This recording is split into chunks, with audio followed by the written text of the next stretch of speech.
సమయము లేదు, గడిచిన కాలం రాదు. సమయము లేదు, గడిచిన కాలం రాదు. ఈ క్షణమే నీకై ప్రాణం పెట్టిన యేసుని తెలుసుకో. నీకై చేతులు చాచిన దేవుని తెలుసుకో. నీకై ప్రాణం పెట్టిన యేసుని తెలుసుకో. నీకై చేతులు చాచిన దేవుని చేరుకో.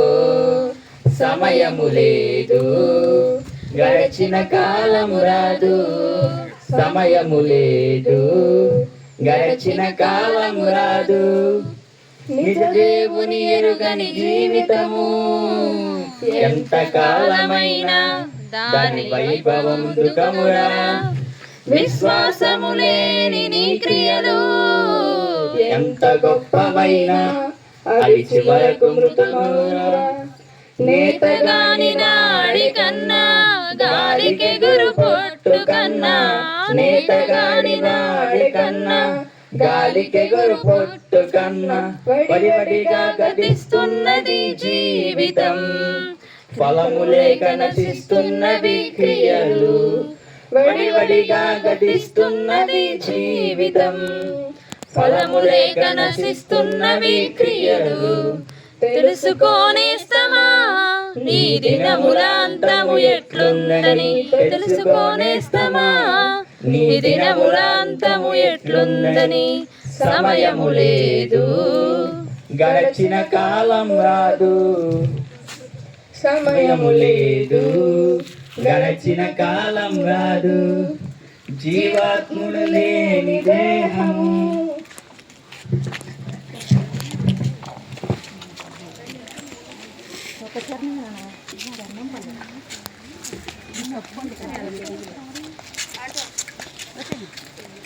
ప్రభువైన యేసుక్రీస్తు నామములో ప్రియ గ్రామస్తులకు శుభాభివందనాలు తెలియజేస్తూ ఉన్నామండి. యేసు ప్రభుని గురించిన మాటలు మీతో పంచుకోవడానికి మీ మధ్యకి వచ్చాం. దయతో ప్రతి ఒక్కరు కూడా ఈ మాటలు వినవలసిందిగా ప్రేమతో కోరుకుంటున్నామండి.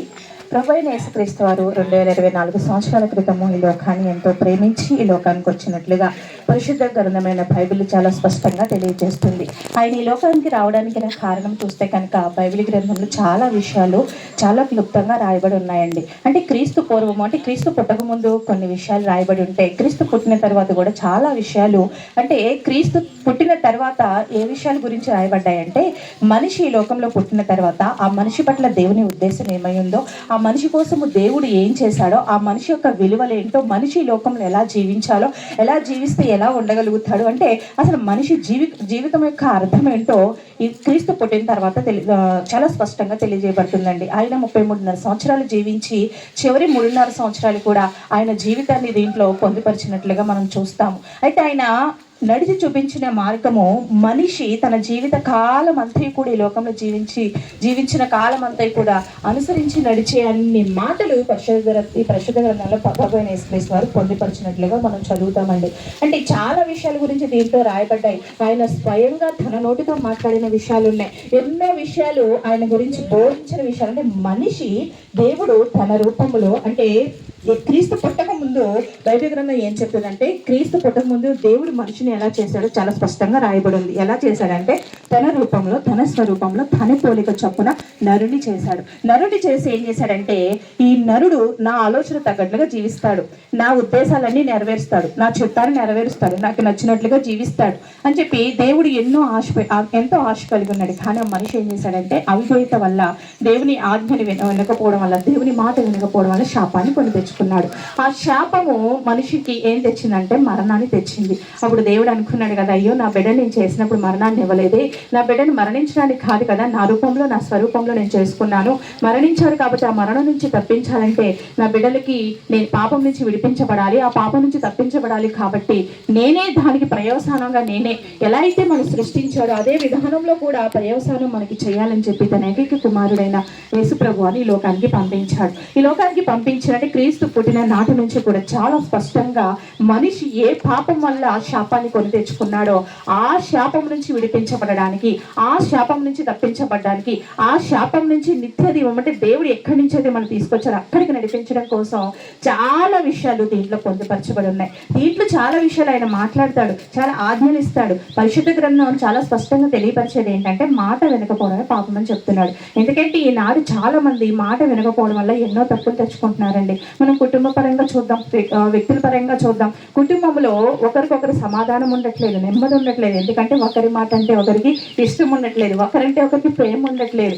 ఎందుకంటారంటే ఈ లోకంలో ఎన్నో మాయలు ఉన్నాయండి, ఎన్నో లోకాశలు ఉన్నాయి. మనిషిని ఏం చేస్తుందంటే పతనా వ్యవస్థకు తీసుకెళ్ళడానికి ప్రయత్నాలు జరుగుతున్నాయి. అంటే దేవుడి ఉద్దేశాన్ని అనుసరించి మనిషి నడుచుకొనివ్వకుండా, దేవుడి ప్లాన్కి, దేవుని ప్రణాళిక అనుసరించి మనిషి నడుచుకొనివ్వకుండా ఎన్నో విధాలుగా అంటే దేవుడి నుంచి తప్పించుకోవడానికి, నరకానికి, పాతాళ లోకానికి చేరడానికి ఎన్నో ప్రయత్నాలు జరుగుతున్నాయి. ఈనాడు ప్రతి ఒక్క మనిషి చాలా జ్ఞానంతో ఆలోచించాలి. ప్రియ గ్రామస్తులారా, దేవుడు మిమ్మల్ని ఎంతో ప్రేమిస్తున్నాడు. కులమత భేదం లేదు, పక్షపాతం లేదు. ఆయనకి అందరినీ ప్రేమిస్తున్నాడు. ఒక మతానికి, ఒక జాతికి, ఒక కులానికి, ఒక దేశానికి చెందిన దేవుడు కాదు యేసు ప్రభు. అనేక మంది చెప్తారు కదా, మీ యేసు ప్రభు ఒక మతానికి దేవుడు అండి, యేసు ప్రభు నమ్ముకుంటే మతం మార్చుకోవాలి అని. మతం కాదండి, మేము మతం మార్చుకోలేదు.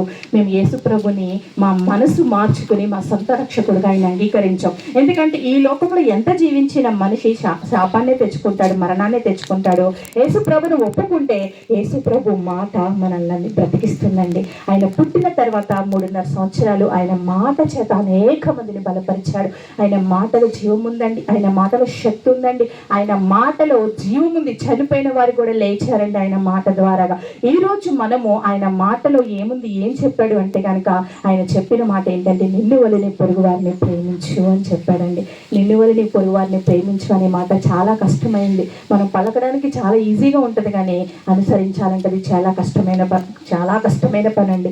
మన ఇంట్లో వారే మనల్ని ప్రేమించారు, ఒకరినొకరు ప్రేమించుకోరు, ఒకరినొకరికి ఆదరించుకోరు. మరి పొరుగువారిని ఎలా ప్రేమిస్తారండి? పొరుగువారిని ఎలా ఆదరిస్తారండి? పొరుగువారి విషయంలో ఎలా బాధ్యత తీసుకుంటారండి?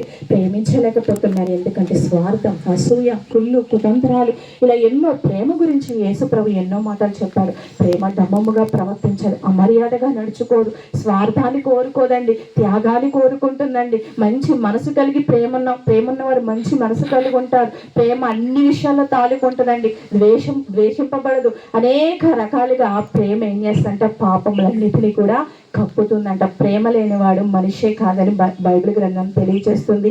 ఈ లోకంలో ఎంత సంపాదించుకున్న ఒక వ్యక్తికి ప్రేమ లేకపోతే అది వ్యర్థమేనని పరిశుద్ధ గ్రంథం తెలియజేస్తుంది. నిన్ను వల్ల నీ పొరుగు వారిని యేసు ప్రభు ప్రేమించాడండి. ఆయన ఎలా ప్రేమించాడంటే నిస్వార్థంగా ప్రేమించాడు, ప్రాణం పెట్టే అంతగా ప్రేమించాడు. కలువరి సిలువలు అందరి కోసం ఆయన ప్రాణం పెట్టాడు, ఒక వ్యక్తి కోసం కాదు. 2024 సంవత్సరాల క్రితం ఆయన వచ్చాడంటే మనం ఎన్నో తరాలు మనం లెక్క పెట్టుకోవాలి. చూడండి ఎన్ని తరాలు తర్వాత కూడా ఎన్నో తరాలు వారు కూడా ఆయన సొంత రక్షకుడు అంగీకరిస్తున్నారు అంటే మనందరికంటే ముందుగానే ఆయన ఏం చేశాడు?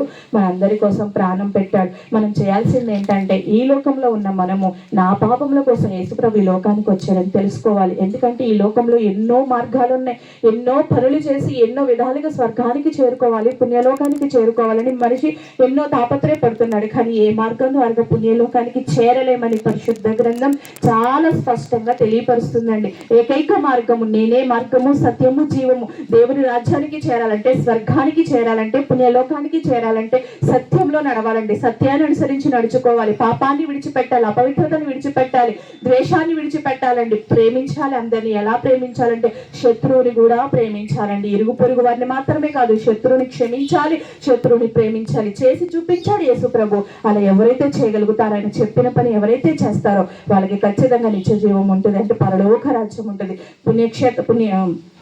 పుణ్యానికి వెళ్ళే దారి ఉంటుంది. కానీ ఈనాడు చాలా మంది మనుషులు పుణ్యలోకానికి వెళ్ళడానికి ఎన్నో ప్రయత్నాలు చేస్తున్నారు, తీర్థయాత్రలు తిరుగుతున్నారు, ఎన్నో వ్రతాలు చేస్తున్నారు, ఎన్నో నోములు చేస్తున్నారు, ఎన్నో ఎక్కడికెక్కడికో ప్రాంతాలకు వెళ్తున్నారు, ఎన్నో త్యాగాలు చేస్తున్నారు, దాన ధర్మాలు చేస్తున్నారు. కానీ ఏది కూడా పుణ్యానికి చేర్చలేదండి, ఏది కూడా పరలోకానికి చేర్చలేదు. ఎలా వెళ్ళగలుగుతామంటే దేవుని మాట విని దాని ప్రకారంగా జీవిస్తేనే మన పుణ్యలోకానికి చేరుతాము. ఇహమందు పరమందు కూడా మనము ధన్యులుగా ఉండాలి అంటే యేసు ప్రభుని మన సొంత రక్షకుడిగా అంగీకరిస్తే ఆయన మాట మన బ్రతికిస్తుంది. మనం ఎలాంటి త్రోవలో వెళ్ళినా, ఎలాంటి నీచమైన బ్రతుకులు మన బ్రతుకునా, ఈ మాట, ఈ బైబిల్లో రాయబడిన మాట మనల్ని మారుస్తుంది, మనల్ని బ్రతికిస్తుంది. కాబట్టి ఈ మాటను మేము తెలుసుకోవట్లేదు. ఏం ప్రియ గ్రామస్తులారా, మీ మధ్యకు వచ్చి ఎలా ప్రకటిస్తున్నామంటే మేము ఏదో కోరుకుని కాదు, ఏదో ఆశించి కాదు, దేవుని ప్రేమ మీకు పంచాలని, ఆ ప్రేమ మమ్మల్ని ఆకర్షించింది, ఆ ప్రేమను మీరు తెలుసుకోవాలని ఎంతో ప్రేమతో మీ మధ్యకు వచ్చి మీకు తెలియపరుస్తున్నాం. యేసు ప్రభుని మీ సొంత రక్షకుడిగా అంగీకరించండి. మీ పాపముల నుంచి విడిపించుకొని దేవుడిచ్చే నిజ జీవాన్ని పొందుకున్నట్టు కృప ఈ గ్రామ ప్రజలకు ప్రభు యేసుక్రీస్తు వారు దయచేయునుగాక. ఆమేన్. ప్రార్థన చేసుకుందాం. పరిశుద్ధుడైన మా ప్రభా, మీకే స్తుతులు స్తోత్రాలు చేసుకుంటున్నాం ప్రభా. ఇదిగో నాయన, మీరు ఎంతగానో ప్రేమించి ఈ గ్రామం రావడానికి సహాయం చేశారు.